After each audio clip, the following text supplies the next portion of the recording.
Merci Madame la Présidente. Cette question s'adresse au ministre des Affaires étrangères. Face à la violence d'un régime obscurantiste, une fois encore, le courage du peuple iranien, femmes et hommes de toute génération et classe sociale, force notre admiration. En à peine 15 jours, le bilan des personnes tuées s'élève selon diverses sources concordantes à des milliers de personnes. Pour dissimuler l'ampleur du massacre, le régime a procédé depuis 8 jours à une coupure massive d'Internet. Des témoignages attestent qu'il arrête des blessés directement dans les hôpitaux et les transfère vers des centres de détention et de torture. Les plus hautes autorités judiciaires ont en outre menacé les manifestants de procès expéditifs et de peines extrêmement sévères, allant jusqu'à la peine de mort, et les qualifient de terroristes.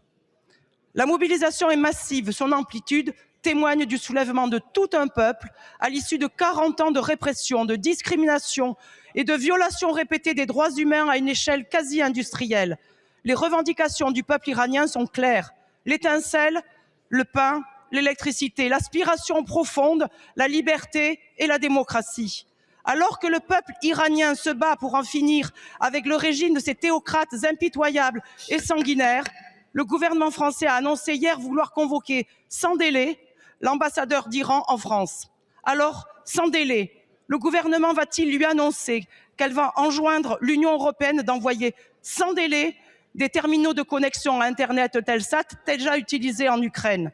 Sans délai, le gouvernement va-t-il l'informer de son exigence d'enquête internationale susceptible de déférer les commanditaires des crimes de masse devant la Cour pénale internationale? Sans délai, enfin, le gouvernement s'engage-t-il devant la représentation nationale à convaincre les Européens de prendre sans délai des sanctions contre les avoirs détenus à l'étranger par les dignitaires du régime? Je vous remercie de vos réponses, Monsieur le ministre. Merci.